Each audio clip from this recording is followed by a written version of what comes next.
Hey everybody, I have another project coming up here that's for a welding table slash cart.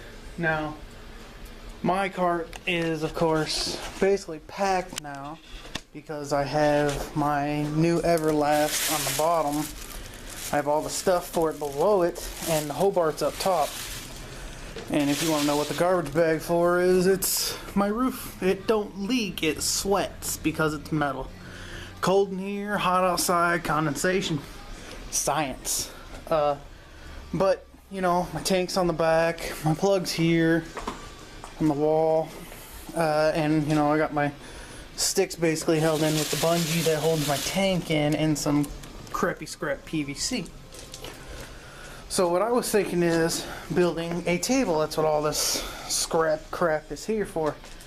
But then I started thinking, okay, if I build a table that goes, you know, from here to the door, then I got the cart, which is going to be in the way of my compressor room door. So then I'm like, what am I going to do? I mean, I can make the table smaller, but a smaller table really ain't going to do much for you when you're building stuff. So I really need, like, it to be a workbench slash welding table slash cart. So I said, booyah, there you go. Let's combine the 4x4 cart with the welding table.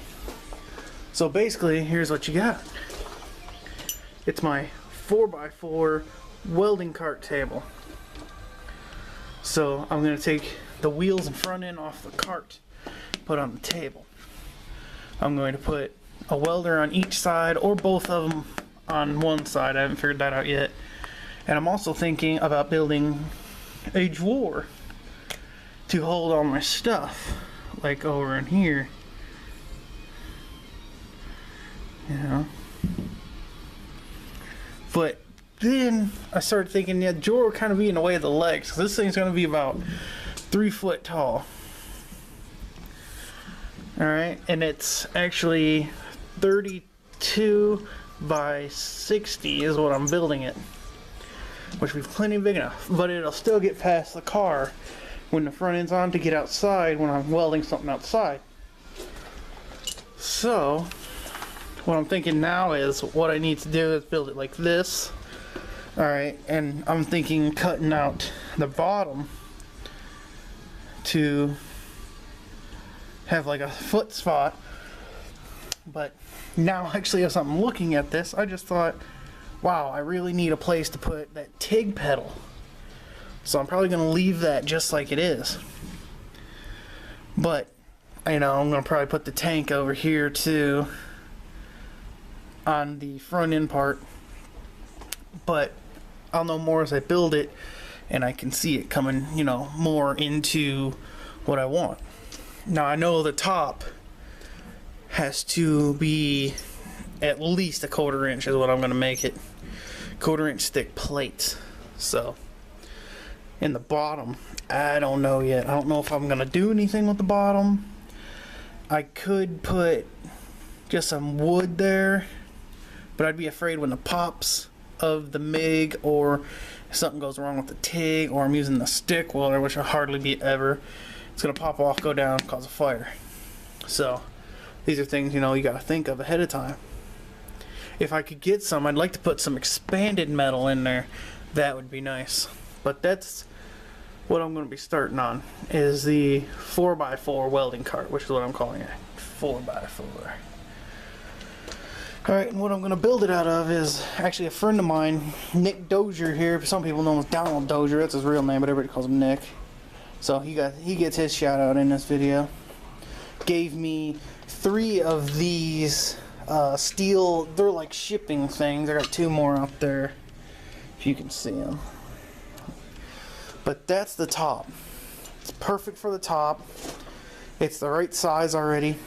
And then what I'm going to build the legs out of, I believe, is just old bed frame angle iron. You know, I'm repurposed scrap for everything. But I will be putting them rims and tires on this. And I really would like to paint this thing too.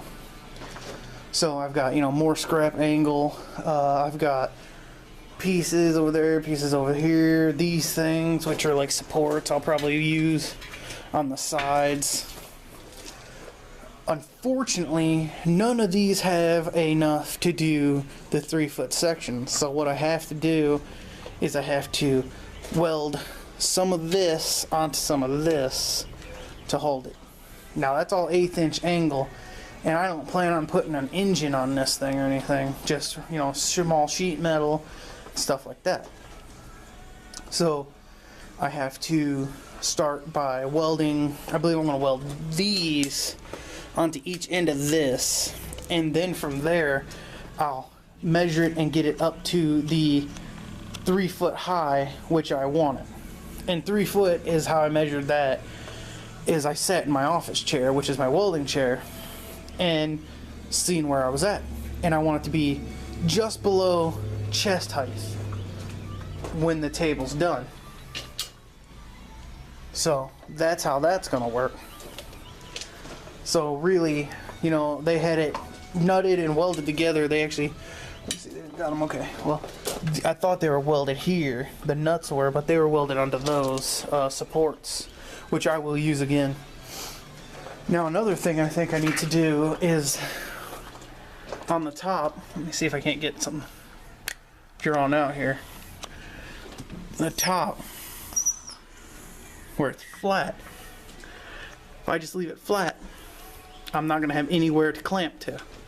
So I'm thinking, like most of the tables that you see, I should do, since I have a plasma now, I should cut a loop in it here, a loop in it here, here, and maybe even one here, here, here, and here, which will be in the center of the table, but it'll still work functional. And I will probably put supports.